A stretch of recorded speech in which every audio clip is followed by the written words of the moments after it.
봉독한 사도행전 13장 43절 말씀 중심에서 항상 하나님의 은혜 가운데 있으라 라는 제목으로 하나님 말씀 증거하겠습니다.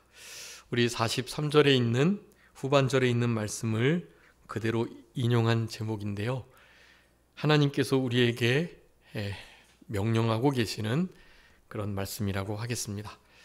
항상 때를 얻든지 못 얻든지 어떤 일을 당하든지 어떠한 형편과 처지에 있든지 우리가 힘쓰고 또 늘 마음을 써야 할 것은 하나님의 은혜 가운데 있기를 그렇게 힘써야 한다라는 것입니다.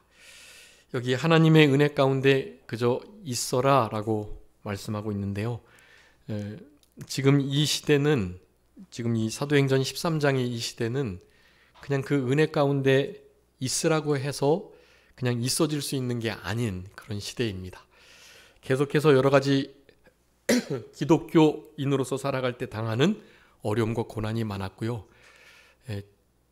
지금 이제 우리 현대의 시대를 살아가는 우리들에게 있게 될 그리고 지난 코로나 3년 동안 우리가 조금 맛봤던 그런 큰 교회와 참된 성도를 향한 세상의 사탄 마귀의 공격들 그런 것이 이제 더 심해지고 지속될 것이기에 우리들에게도 역시 동일한 권면을 하고 계신다고 할 수 있겠습니다.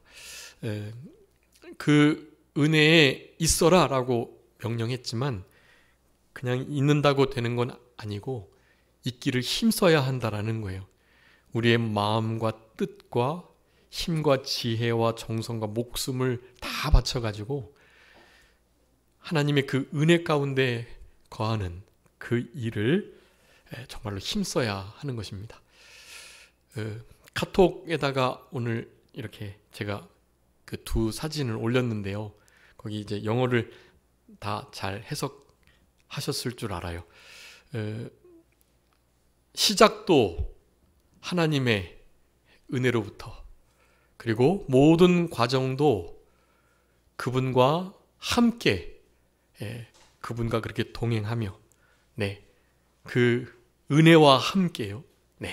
그리고 결국 우리가 힘쓰고 기대고 의지하며 머물러야 할 그것은 바로 하나님의 은혜라는 것입니다.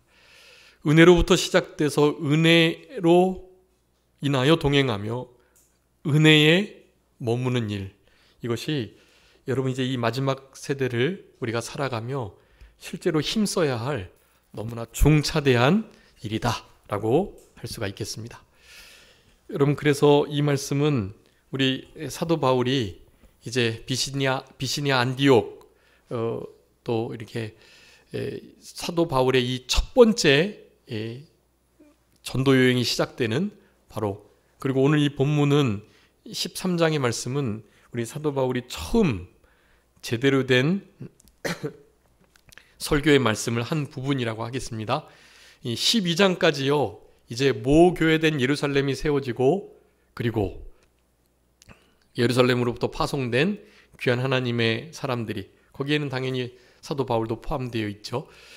그들이 세웠던 최초의 이방 교회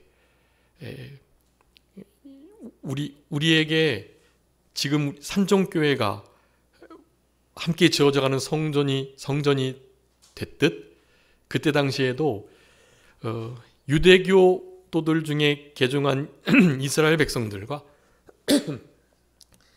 기독교인들과 그리고 그들이 이렇게 더 이상 예루살렘에 머물 수 없어가지고 다 뿔뿔이 흩어져가지고 그렇게 복음을 들고 만방의 이방인들의 빛들로 세상의 생명의 빛으로 복음을 전하면서 그렇게 하나님의 말씀을 예수 그리스도께서 메시아이시고 3일 만에 우리를 위해서 십자가에 죽으셨다가 살아나셨고 이제 곧 다시 오실 것이라는 그가 메시아 그리스도가 되신다는 그분의 죽으심과 부활을 전했던, 그래서 이방인의 교회가 최초로 안디옥에 세워졌던 그 장면을 이제 12장까지 마치고 있는 것입니다.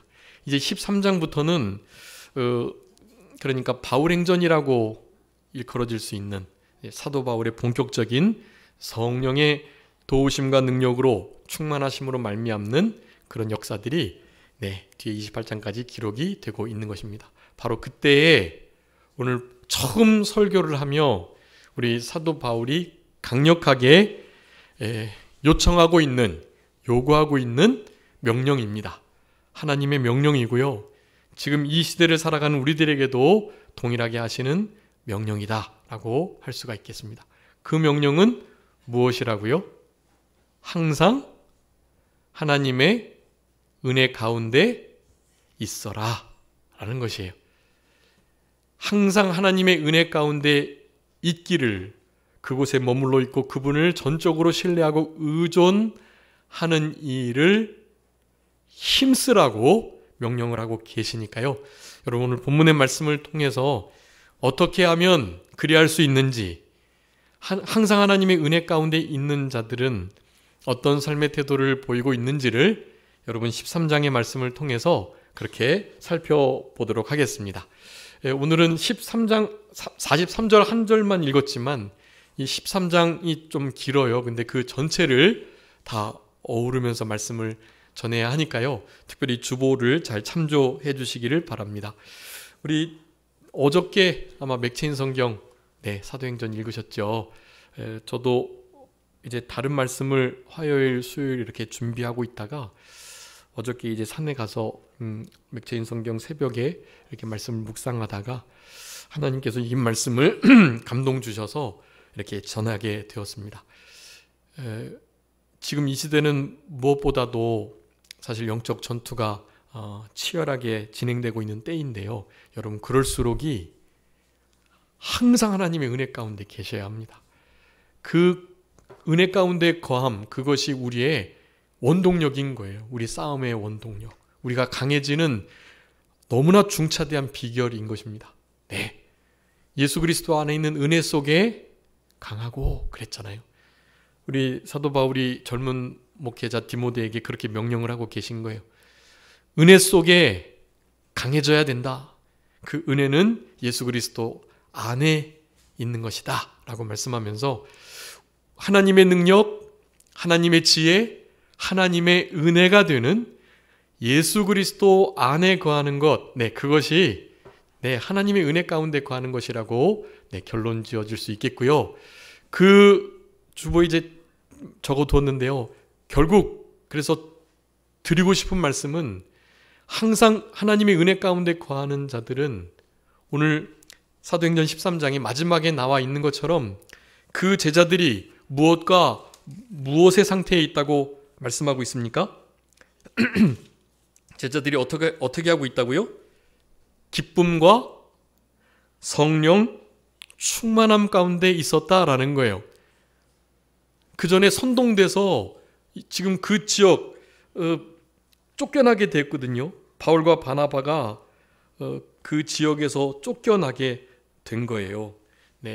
비시디아, 안디옥, 또 우리 처음에 발을 디뎠던 구브로, 이런 곳에서 그냥 계속해서 제대로 된 대접이나 또 복음이 막 편만하게 전파돼서 교회가 막 세워지고 그런 일을 경험한 게 아니었던 거예요. 핍박받고 또 우리 고린도후서 1장에서도 말씀하죠. 사형 선고를 받은 것과 같은 일을 결국에는 만나게 되는 것입니다. 다윗 왕이 고백했던 것처럼 생명과 사망이 그저 한 걸음 차이 있는 그런 복음 전하는 삶을 살아가는 중에 있었던 거예요. 그럼에도 불구하고 무엇이 있었다고요? 기쁨과 성령이 충만한 상태에 있었다라는 것. 여러분, 항상 하나님의 은혜 가운데 있는 자들은요, 그것을 어린 성도들에게 또한 동역자들에게 권하는 거고요. 그렇게 항상 하나님의 은혜 가운데 있게 되면 네, 다른 것 여러 가지도 있겠지만 적어도 어떠한 핍박과 어려움과 슬픔, 고통을 당해도 주님이 주시는 참된 기쁨을 누리게 된다는 것. 그리고 성령님께서 충만하게 역사하신다는 것. 이 두 가지가 저들에게 보여지는 것입니다. 우리들에게 요구되는 것이고요. 여러분, 기쁨과 성령 충만의 역사로 항상 하나님의 은혜 가운데 있는, 거기에 거하는, 전적으로 신뢰하고 의지하는 우리들이 다 되셔가지고 여러분, 이제 현 시대의 이 어두움을 밝혀내고 또 이 타락하고 배교와 또 혼란과 타협이 있는 이런 시대 속에서 여러분, 좋은 그리스도의 군사로 그렇게 힘써 목숨을 걸고 싸워낼 수 있는 그런 동력을 가진 참된 하나님의 백성들로 이 땅을 살아가셨으면 좋겠습니다. 그것이 결코 쉬운 건 아니에요. 어렵고 힘들지만 어렵고 힘든 그곳에 하나님의 은혜가 더 크게 임하게 되는 법입니다. 그러니 그런 삶을 잘 살아내실 수 있도록, 그러면 어떻게 하면 그 일이 가능할까? 그러니까 항상 하나님의 은혜 가운데 있으려면 어떻게 해야 할까? 그리고 그런 자들은 결국 어떻게 살아갈까에 대해서 세 가지 중요한 진리 말씀을 크게 두 가지 중요한 진리의 말씀을 전하도록 하겠습니다. 첫 번째는요, 2절하고 4절, 9절에 있는 말씀들을 이렇게 살펴보면은요, 이렇게 정리될 수 있습니다. 즉 성령님께서 이르시고, 즉 성령님께서 감동하셔서 말씀하시고, 그리고 성령님께서 친히 인도하셔서 가라 하시고, 네, 즉 하나님께서 일러주시고 성령님께서 보내주시고 가라 하시고 하는 이런 모든 것들요, 이런 것들을 잘 순종하면서 성령 충만하게 살아가는 것, 여러분, 이러한 삶이 우리 항상 하나님의 은혜 가운데 살아가는 자들의 삶이라고 하겠습니다. 달리 말하면 하나님의 은혜 가운데 거하기 위해서는 이렇게 살아가는 거예요. 이렇게 살아가면 하나님의 은혜 가운데에서 벗어나지 않습니다. 네, 그것을 지금 말씀하고 계시는 거예요. 성령님께서 일러주시고 보내주시고 또한 충만케 하시는 그 역사를 따라서 살아가는 것, 여러분, 항상 하나님의 은혜 가운데 있는 자의 모습이고, 항상 하나님의 은혜 가운데 있으려면 그렇게 성령님의 충만하신 역사 속에 그분이 이르시는 것, 감동 주시는 것을 잘 깨닫고, 네, 우리 열왕기상 19장에 보면 말씀하고 계시죠. 하나님은 큰 바람, 불, 지진 이런 것에 계시지 않고 어떻게 하나님이 나타나 주셨죠? 엘리야에게? 네, 세미한 소리로. 여러분, 성령님께서는 뭐 우리에게 해라 하지 마라 이렇게 음성으로 들려주시는 게 아니에요. 세미한 소리, 성령님의 그 감동의 역사는 우리의 양심을 통해서 나타내 주시고 계시는 것입니다. 그래서 성령님의 소리가 우리의 양심의 소리인 것을 우리 사도 바울이 로마서 9장 1절 2절에서 그렇게 말씀하셨던 거예요. 여러분 분명히 기억해 주세요. 성령님의 감동은 세미한 소리로서 우리의 양심을 통해서 말씀하신다. 우리의 신앙 양심은 깨끗하고 청결한, 그리고 착하고 선한 신앙 양심이기 때문에 믿지 않는 이들에게 있는 그것과는 전혀 다른 거예요. 아주 중요한 복된 기관입니다. 양심이. 양심을 날카롭게 써야 믿음에 관하여 파선치 않게 되는 거죠. 여러분 로마서 9장 한번 읽어봐 주세요. 로마서 9장 1절 2절 읽어봐 주시기 바랍니다.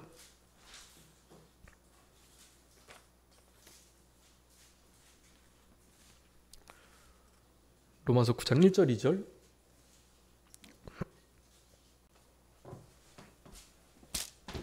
내가 그리스도 안에서 참말을 하고 거짓말을 아니하노라. 나에게 큰 근심이 있는 것과 마음에 그치지 않는 고통이 있는 것을 내 양심이 성령 안에서 나와 더불어 증언하노니, 나의 형제 곧 골육의 친척을 위하여 내 자신이 저주를 받아 그리스도에게서 끊어질지라도 원하는 바로라. 아멘.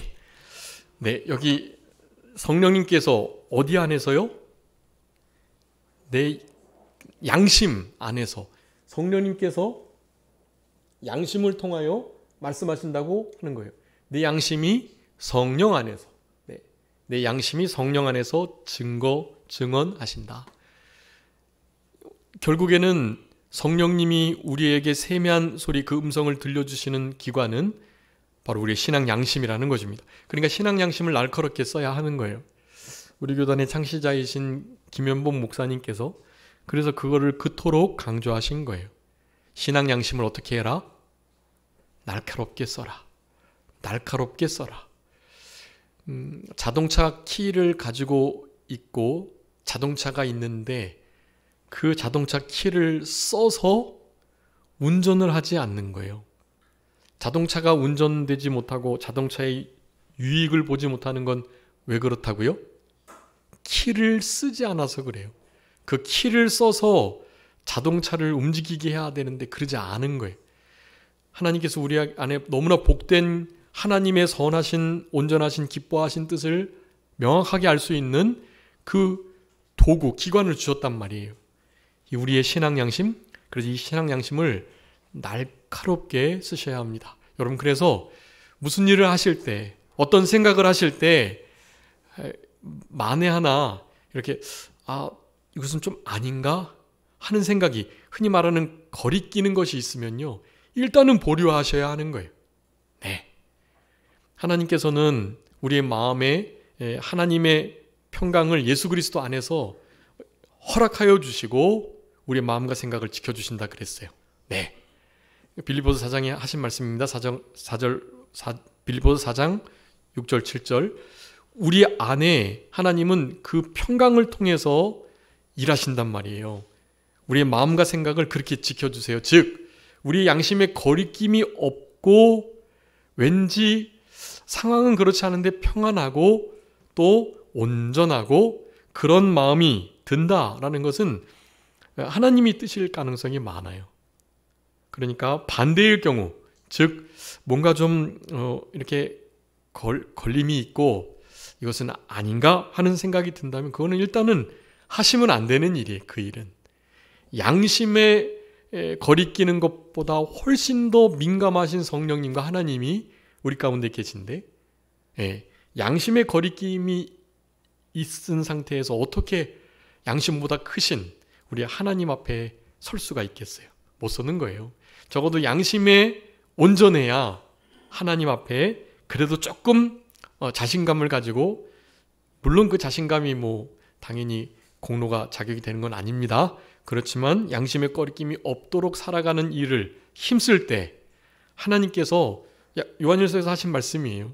너희들이 적어도 너희 양심에 거리끼는 일을 하지 않아야 하나님 앞에 구한 하나님의 뜻대로 한 모든 간구는 응답된다. 100% 응답된다. 다 이루어 주실 거다. 네, 그렇게 말씀하신 거였잖아요. 원하는 대로 무엇이든지 구하면 다 이루어 주시겠다고 하셨던 거예요. 양심의 거리낌이 없이 그렇게 하나님 앞에 담대함을 갖는 자들, 그런 이들은 우리 간구를 하나님께서 들어주신 줄 알고 들어주셨으니까 당연히 응답해 주실 줄 믿고 이미 응답받은 자처럼 감사하는 것입니다. 그런 기도 응답의 은혜가 주어지는 거죠. 양심의 날카로운 사용부터 시작되는 것들이다 라고 하겠습니다. 그러니까 우리의 양심을 날카롭게 사용하는 이 일이 성령님의 세미한 소리와 그 감동을 그렇게 분명하게 듣는 아주 중요한 과정이요, 도구인 것을 기억하시고, 양심 날카롭게 쓰는 이 일, 양심 날카롭게 쓰는 것과 함께 병행돼야 할 게 있습니다. 두 가지. 여러분, 김영국 목사님이 하신 말씀인데 또 무엇이죠? 뭐 해야 된다 그랬죠? 양심을 날카롭게 쓰면서 삼가 조심할 것. 무슨 일에든지 조심하는 거예요. 삼가, 내 말과 행동과 내 마음가짐과 내 눈초리와 내 입술과 하여간 모든 것을 항상 삼가해야 해요. 삼가 조심하는 생활. 이것이 양심을 지켜내는 일에 아주 유익한 일이고요. 양심을 날카롭게 쓰는 자들은 따라서 삼가 조심하게 된다라는 것을 말씀하는 겁니다. 그러면서 마지막 하나 더 뭐 말씀하셨죠? 네, 일심정력, 전심전력.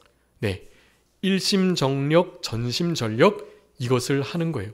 무슨 일이라든지 죽게 하듯 하면서, 네, 양심을 날카롭게 쓰는 일이나 삼가 조심하는 일도 어떻게 해요? 전심전력을 다해서 하는 거예요. 우리의 모든 힘을 다 기울인 것을 요한계시록 3장에서 빌립보 교회를 향하여 적은 능력이라고 말씀한 거예요. 우리가 적은 능력을, 그렇지만 우리의 전체의 능력을 기울일 때, 그럴 때 이제 하나님의 능력이 우리의 약함 속에 함께 머무셔서 그때 진짜 강함이 되는 거거든요. 그런 강한 자가 승리할 수 있게 되는 것입니다. 네, 적은 능력을 다 기울이는 것이 필요한 거예요. 그래서 네, 제가 이제 목회 이게 좀 이렇게 해오면서 이 세 가지, 이 신앙 양심, 삼가 조심, 전심전력, 이것이 정말 우리 신앙생활에 너무나 귀한 요체라는 것을 이제 제가 이제 목회를 하면 할수록 더욱더 느끼게 됩니다. 뭐 우리 성도님들께서는 이미 잘 느끼시고 그렇게 신앙생활 해 오셨겠죠. 저는 이제 그것이 조금 느껴지네요. 여러분, 그 모든 것들은 다 성경에 있는 것입니다. 디모데후서 4장에 있는 거예요. 다 우리 안에 실제로 이 세 가지에 창념할 때, 여러분 이런 말씀에 우리가 창념할 때, 그럴 때 실제적으로 오늘 본문이 우리에게 명령하시는 항상 하나님의 은혜 가운데 머무는 그 삶이 가능해지는 거고요. 네, 그러한 자들이 나타내는 이 성령 충만한, 성령에 이끌림 받고 메인 바 또 끌림 바 피동되는 이런 생활 가능한 겁니다. 성령의 메인 바 돼서 그 말씀에 붙들려서 가라면 가고 오라면 오고, 그 이르시는 말씀을 따르는, 그래서 보냄 받고 거기에 멈춰 있기도 하고 이런 일을 할 수 있게 되는 거예요.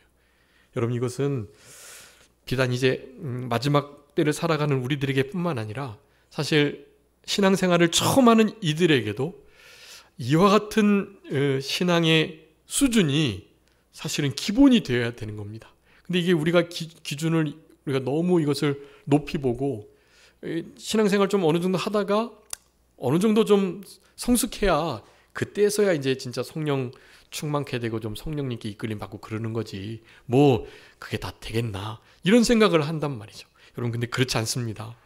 여러분, 어린 아이 때부터 이 세 가지 말씀드렸던 김영무 목사님의 중요한 신앙의 삶의 핵심 요체, 이것을 아이들에게 교육하시면서요, 그러면서 성령님의 그와 같은 감동을 따라서 양심을 날카롭게 쓰는 것을 통하여 역사하시는 성령님의 그 세미한 소리에 귀 기울이시는, 여러분 양심이 좀 거리끼는데 에이 괜찮겠지 뭐 하면서 지나가시면 그런 게 바로 성령의 소멸인 거예요. 성령님이 근심하는 일이고 하나님의 마음을 아프게 하는 일입니다. 그거 별거 아닌 것으로 지나가시면 안 돼요. 분명하게 그 부분들을 짚고 하나님께 묻고 기다렸다가 하나님의 분명한 사인을 받으셔야만 하는 것입니다. 그런 일이 계속되면 점점 더 민감해지는 거예요. 그게 바로 날카롭게 쓴다라는 의미예요. 날카롭게. 우리가 나무를 할 때에도 벼러야 되잖아요. 그 날을 잘 갈고 가는 시간을 꼭 시간을 투자하는 것이 계속해서 힘을 들여서 나무를 하는 것보다 훨씬 더 효율적이잖아요. 효율성이 높잖아요. 같은 겁니다. 여러분, 어렸을 때부터 양심을 똑바로 쓰는 그 일을 교육하셔야만 합니다. 양심을 잘 쓰도록. 네, 그러면 항상 하나님의 은혜 가운데 머무는 그 일이 잘 되게 됩니다. 어린 아이들로부터 잘 되는 거예요. 네. 어떤 때는 그 순수한 신앙이 이렇게 신앙의 연조가 된 그런 성숙한 어른 성도라고 불리는 이들보다 훨씬 더 하나님을 기쁘시게 할 만한 그런 큰 믿음일 수 있습니다. 우리 주님이 그런 면에서 어린아이와 같이 어린아이를 본받으라고 계속해서 말씀하셨던 거예요. 당연히 겸손한 태도로 이와 같은 삶을 힘쓸 때 여러분, 이 은혜가 늘 엎어지고 또 은혜를 받을 만한 그런 상황들이 잘 없고 은혜를 호시탐탐 노려 빼앗아 가려고 하는 이 패역한 잔인한 시대에 우리 주님의 은혜 가운데 그렇게 힘써 머물 수 있는 그런 우리 모두가 되셔야 되겠습니다. 여기 그 세부적인 내용으로 성령님께서 그렇게 이르시고 보내심을 또 받고 명령을 따르고 그래서 충만한 삶을 살아내기 위해서는요, 오늘 본문에서는 두 번이나 강조하고 계십니다. 이 금식에 대한 말씀을 하고 계세요. 금식. 2절 3절에 계속 금식했다. 금식하면서 성령님의 인도를 받았고, 특별히 너무나 귀한 일꾼들 두 사람을, 바울과 바나바를 보내는 데 있어서 어떻게 했다고요? 금식하면서 함께 합심하여 기도함으로 성령님의 분명한 뜻, 사인이 있어가지고 그 둘을 보내게 되었던 거예요. 여러분, 이 두 사람은 교회에 너무나 필요한 일꾼이에요. 사실 가면 안 됩니다. 교회가 흔들릴 수도 있는 일이에요. 좋은 일꾼이 움직이면. 그런데도 하나님께서 원하시면 어쩔 수 없는 일이죠. 하나님께서 뜻하신 바를 성령님의 감동을 따라서 잘 찾아내는 일이 아주 중요합니다. 네, 그러기 위해서는 뭐를 해야 한다고요? 네, 금식을 해야 하는 거예요. 금식. 예수님의 세 제자들을 데리고 변화산에 올라가셨는데, 변화산에서 이제 오직 예수만 보이는 위대한 사건을 세 제자가 경험하고, 이는 내 사랑하는 아들이요 나의 기뻐하는 자다. 이 말을, 예수님의 말을 들어라. 빛난 구름에서 그렇게 우리 주님의 메시아 되심을 이 세 제자가, 베드로, 야고보, 요한이 이렇게 분명하게 경험을 하게 되었습니다. 그런데 나머지 몇 명의 제자가 밑에 남아 있었죠? 산의 변화산 아래. 네? 세 제자 올라왔으니까 몇 제자가 남아 있었죠? 네, 9 제자가 남아 있었는데 그 9 제자가 막 힘쓰고 용 썼는데 귀신을 못 쫓아낸 거예요. 그래서 예수님께서 데려오라 하시면서 언제까지 이게 내가 너희들에게 함께 있겠으며 왜 이 귀신도 하나 지금 쫓아내지 못하고 있느냐라고 믿음이 적은 제자들을 향하여 책망을 하는 장면이 나옵니다. 그러면서 이런 유가, 즉 귀신이 나가고 영적인 일이 풀리고 해결되는 이런 역사들은 무엇으로요? 기도 외에는 이런 유가 나갈 수 없다, 그렇게 말씀을 하고 계세요. 근데 그 원문에 보면, 전통사본에 보면 기도와 금식 외에 그렇게 표현이 되고 있습니다. 여러분, 그래서 금식하고 기도하고 기도하면서 금식하는 이 일은요, 영적인 일을, 특별히 조금 더 민감한 일이나 또 중차대한 일을 해나갈 때 우리들에게 정말 중요하게 요구되는 사안입니다. 보통 때보다 더 많이 기도하셔야 되고요. 그 중요한 일을 앞두고 인생의 대소사 같은 거, 그런 것 때는 사실 더 많이 기도하셔야죠. 물리적인 시간을 들이셔야만 하는 겁니다. 그러면서 무엇과 겸하여서요? 금식과 겸하여서 그 일을 하면 하나님께서 정말 조금 더 쉽게 하나님의 뜻을 분명히 나타내 주시는 경우가 많은 것 같습니다. 우리 이제 사도행전 13장에서의 이 사도 바울의 본격적인 사역이 시작되면서 그가 그렇게 시작되는 그 역사의 첫 단추를 금식하며 기도해서 하나님의 뜻을 따라서 하나님께서 이루시고 하나님께서 보내고자 하시는 그와 같은 일을 잘 따라서 행해 나갔다. 그러니 사도 바울의 3차 전도여행, 마지막 로마에 이르는 그 전도여행 기간 동안에 여러분 정말 어마어마한 사역들이 일어나게 되었던 거예요.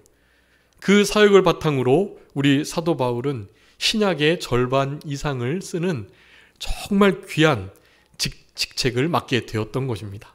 네, 그 첫 시작이 바로 여기였던 거예요.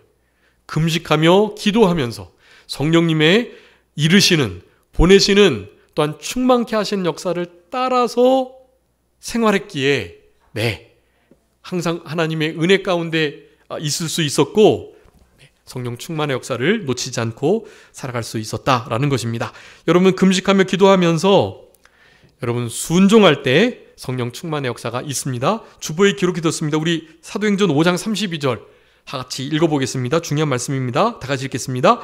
우리는 이 일의 증인이요 하나님이 자기에게 순종하는 사람들에게 주신 성령도 그러하니라 하더라. 아멘. 여러분, 성령님을 누구에게 주셨다고요?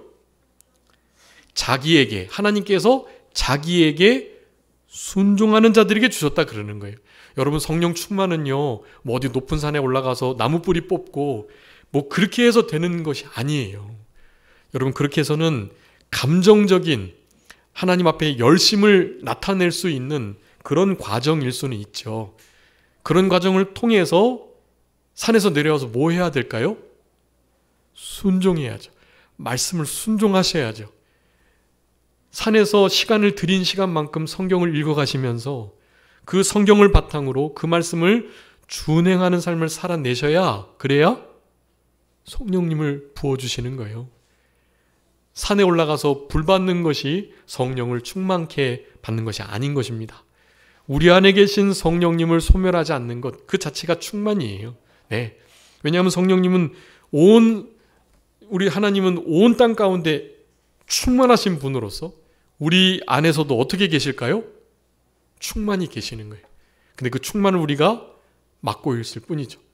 무시하고 모른 척하고 아예 그냥 팽하고, 뒷방 영감처럼 우리 안에 계신 성령님께서 존재하시는 여부를 전혀 느끼지 못한 채 그렇게 살아가는 경우가 있는 거예요.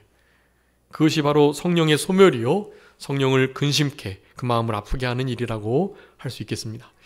그렇기 때문에 우리의 육신의 부패성을 늘 쳐서 복종시키면서 우리 안에 성령님께서 충만히 역사하실 수 있도록 뭐 해야 된다? 순종해야 된다. 하나님의 말씀을 준행해야 한다. 여러분, 하나님 말씀 준행하시지 못하는 거 있으시다면 특별히 개개인마다 그건 다 달라요. 그것을 잘 따르셔야만 합니다. 그때부터 성령님의 역사가 충만하게 이루어지기 시작하시는 겁니다. 각각 성도님들마다 하나님 앞에 준행해야 할 말씀들이 다 있어요. 그 말씀을 잘 준행하시는, 그래서 자기를 순종하는 사람들에게 주시기를 기뻐하시는 이 성령의 충만한 역사를 누리면서 살아가시는 우리들이 다 되었으면 좋겠습니다. 그러면서 10절에 거기 이제 사도 바울이 만난 그 마술사의 모습을 이렇게 표현하고 있거든요. 10절에서. 근데 그 마술사와 반대로 살아가는 것, 그것이, 그 마술사는 누구에게요? 사탄 마귀에게 붙들린 자고, 우리는 누구에게요? 성령님께 붙들린 자이어야 하니, 성령님께 붙들리면 그 마귀에게 붙들린 자의 모습과는 반대로 살아가게 되는 겁니다. 그래서 이런 모습을 우리는 추구해야 해요. 어떤 모습입니까? 거짓, 악행을 하지 않아야만 합니다.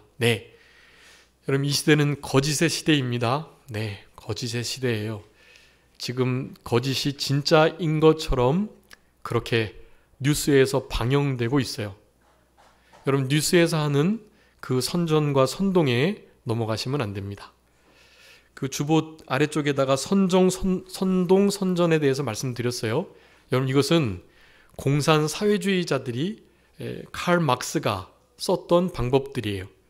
이런 것들로 참된 자유민주주의가 그렇게 공산 사회 전체주의로 넘어가게 되었던 것입니다.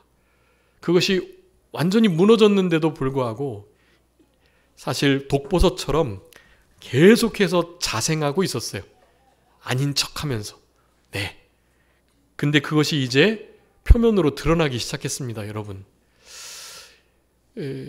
여러분, 실제로 성령님께 충만한, 그래서 항상 은혜 가운데 머무는 자들은 이 선전선동에 넘어가지 않아요. 여러분, 오늘 본문에서도 그렇게 말씀하고 있죠? 50절 한번 읽어봐 주세요. 50절. 이에 유대인들이 경건한 귀부인들과 그 신의 유력자들을 선동하여 바울과 바나바를 박해하게 하여 그 지역에서 쫓아내니. 아멘. 유력한 자들이 선동해가지고요, 바울과 바나바를 그 지역 가운데 더 이상 머물지 못하도록, 왜냐하면 자기네들의 거짓과 악행이 드러나게 되니까요. 자기네들이 하나님께 대하여 원수 노릇하고 하나님을 인정하지 않고 우상을 섬기는 모든 일들이 막 드러나니까요. 그 마술사 되게 힘센 마술사였는데 사도 바울의 일행과 성령님과 하나님의 그 이름 앞에서 아무것도 아닌 게 되어버리니까요. 네. 그러니까 더 이상 있게 할 수가 없는 거예요. 예수님이 이렇게 귀신 쫓아내는 사역들을 하시면서 특별히 돼지떼에 들어가게 하셨던 사건이 있었죠. 그 얼마나 군대 귀신 쫓아내고 귀신을 평정하시는 그 일이 얼마나 대단한 사람을 위하는 일이에요. 근데 그 지역 사람들이 예수님이 더 이상 거기 계시지 못하도록 했다고 말씀하고 있어요. 왜냐? 돼지는 그때 당시에 이제 유대교의 입장에서는 좀 부정한 동물이었으니까요. 쪽발 갈라지긴 했지만 되새김질하지 않기 때문에 부정하게 여기는 짐승이었단 말이죠. 그 짐승 키우면 안 되는데 키우고 있는, 그래서 예수님이 저런 사역을 계속해 나가시면 우리가 키우고 있는 모든 돼지에게도 귀신이 다 들어가가지고 다 저렇게 물에 빠질 수밖에 없는 상황이 되니 자기네들의 유익을 위해서 예수님을 쫓아냈던 것입니다. 마찬가지 상황이 자신들의 유익을 위해서 바나바와 바울과 같은 귀한 하나님의 사람들을 쫓아낸 거죠. 여러분, 선전선동은 겉으로는 대의 명분이 분명하고 왠지 그럴 것 같아 보여요. 그런데 그 뒤에는 너무나 많은 완전 다른 속내가 있는 거예요. 여러분, 그것을 선전선동이라고 하는 것입니다. 선전선동은 공산주의, 사회주의, 전체주의 사상을 가진 이들이 가장 즐겨 쓰는 방법이 여기에 대부분이 넘어갑니다. 우리나라도 넘어가 있는 상태입니다. 한국 기독교 자체가 사회주의적 복음을 받아들여 일하는 그 순간부터 사실 예정되어 있었던 것들이 여러분, 이것이 해결을 해야 하는데요. 어떻게 해결할 수 있을까요? 어떻게요? 항상 하나님의 은혜 가운데 있으셔야만 하는 겁니다. 여러분, 이런 선전선동에 넘어가고 선전선동을 하는, 믿는다고 하는 자들은요, 은혜 가운데 없는 자들이에요. 은혜 가운데 없다는 것은 무엇입니까? 성령님의 보내심, 이끄심, 또한 이르심, 성령 충만한 삶을 안 살아가는 자들이, 그런 이들은 그런 삶을 못 살아가니 선정선동에 넘어갈 수밖에 없는 겁니다. 그럴듯해 보이거든요. 말씀도 그와 비슷해 보이거든요. 그러니까 넘어가는 겁니다. 여러분, 이런 일들을 우리가 잘 분별해 내셔야 하는데요. 우리 지난 시간에도 말씀드렸던 거죠. 하나님 말씀을 옳게 잘 분별하셔야 해요. 어디서요? 항상 하나님의 은혜 가운데서. 주님의 은혜 가운데서. 하나님의 은혜는 예수 그리스도라 그랬죠. 예수 그리스도 안에서 예수 그리스도의 생명의 진리의 말씀을 선명한 기준 삼고 그렇게 해 나가시는 겁니다. 그래야만 선전선동에 넘어가지 않을 수 있다라는 거예요. 여러분, 그런 일들을 잘 감당하기 위해서 이런 일들이 필요한 겁니다. 거짓하시지 않으셔야 돼요. 요한복음 8장 44절에 말씀합니다. 거짓은 사탄 마귀의 일이에요. 욕심 부리고, 또한 처음부터 살인한 자로서 다른 사람 용서하지 못하고 미워하고, 이런 것들을 다 사용해서 사탄 마귀가 우리를 넘어뜨리려고 하고 있는데, 거짓하시면 안 되죠. 악을 행하시면 안 되죠. 마귀의 자식으로서, 모든 의의 원수로서 살아가시면 안 되잖아요. 우리는 의의 흉배를 붙이고 살아가야 할 존재들인데요.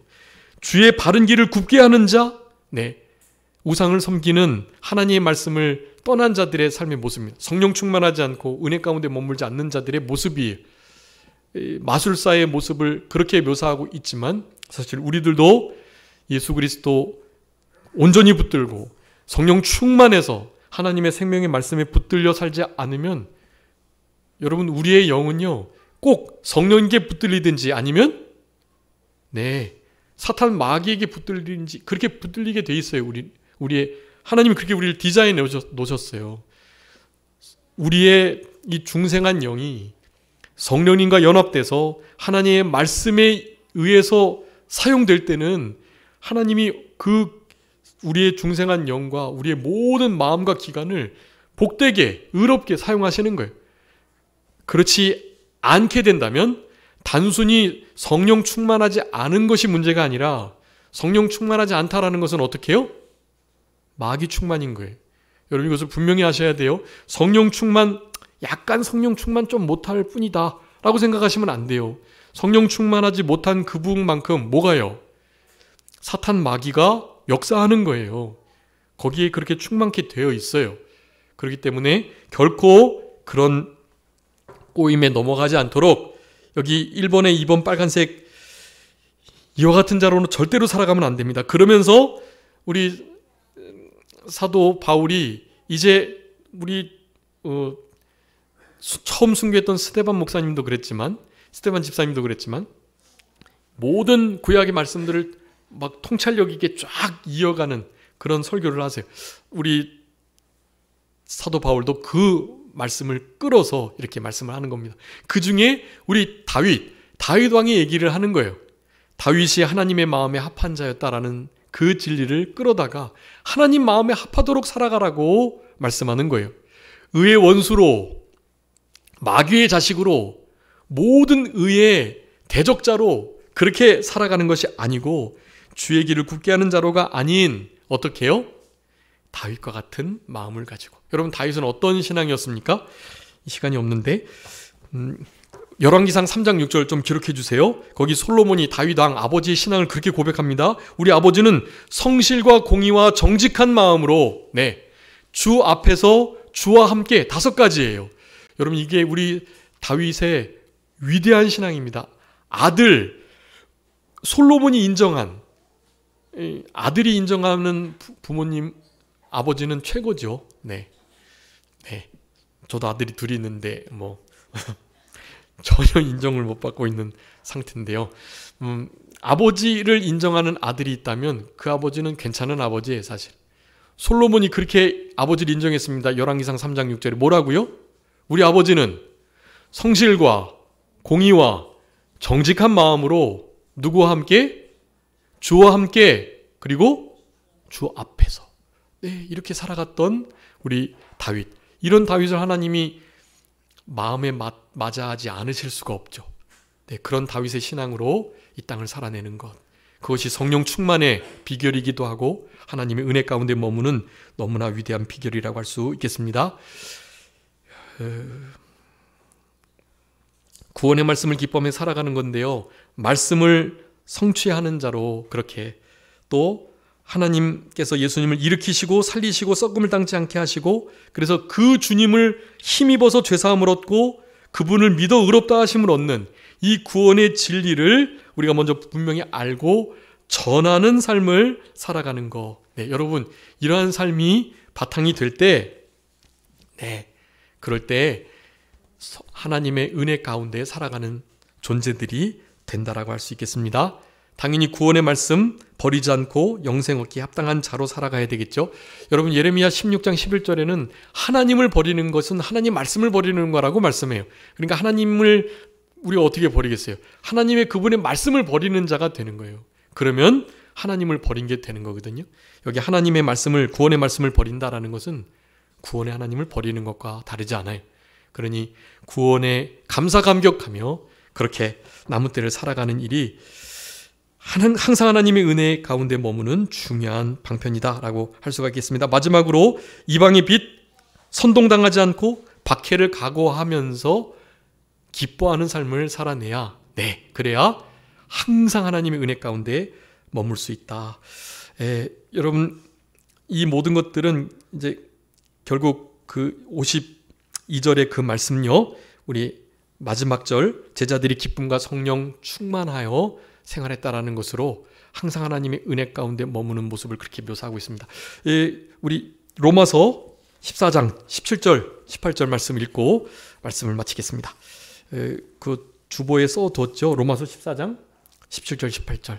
여러분, 이런 생활을 우리가 추구하는 거 항상 하나님의 은혜 가운데 머무는 겁니다. 우리 다 같이 읽어보겠습니다. 시작.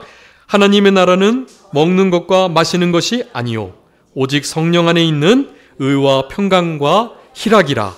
이로써 그리스도를 섬기는 자는 하나님을 기쁘시게 하며 사람에게도 칭찬을 받느니라. 아멘.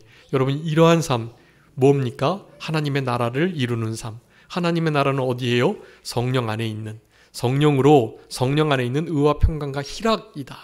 여러분, 항상 성령 충만해서 성령 안에서 그리스도 안에서 항상 기쁨, 희락을 놓치지 않고, 그건 주님께로부터는 기쁨입니다. 세상 기쁨 아니고요.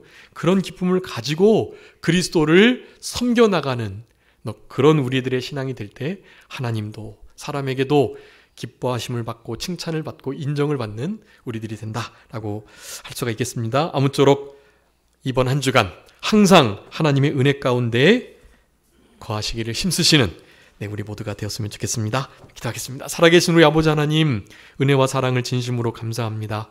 우리를 사랑하시는 하나님께서 우리 사도 바울의 첫 전도 사역을 통하여, 첫 설교의 말씀을 통하여 항상 하나님의 은혜 가운데 있으라 권했던 이 말씀을 가지고 그와 같은 자들은 기쁨으로 성령 충만함으로 지낸다는 것을 우리들에게 권고하시고 명령하시는 우리 아버지 하나님의 은총을 진심으로 감사합니다. 하나님의 나라를 이루며 심령천국, 교회천국, 가정천국, 직장천국을 늘 이루면서 살아갈 수 있는 우리들 되게 하여 주시고, 하나님의 나라는 먹고 마시는 것 아니고 성령 안에 있는, 성령 안에서 의와 평강과 희락임을 언제나 기억하면서 그것으로서 그리스도를 섬겨나가는 우리 모두가 될 때 하나님이 기뻐하시고 사람들에게도 인정과 칭찬을 받겠다고 하셨사오니, 우리들의 이와 같은 하나님을 기쁘시게 하는, 사람에게 인정받는 신앙을 통해서 많은 사람들이 주께로 돌아오는 그 같은 위대한 역사가 있을 수 있도록 아버지 하나님 도와주시고 같이 하여 주옵소서. 거룩하고 복된 주의 날 이렇게 오전 예배 하나님께 드렸사오니 남은 모든 시간도 우리 주님께 온전히 드릴 수 있도록 주님 도우시기를 간절히 바라옵고, 그저 모든 것 주님께 맡기오며 살아계신 예수 그리스도의 이름으로 기도 올리옵나이다. 아멘.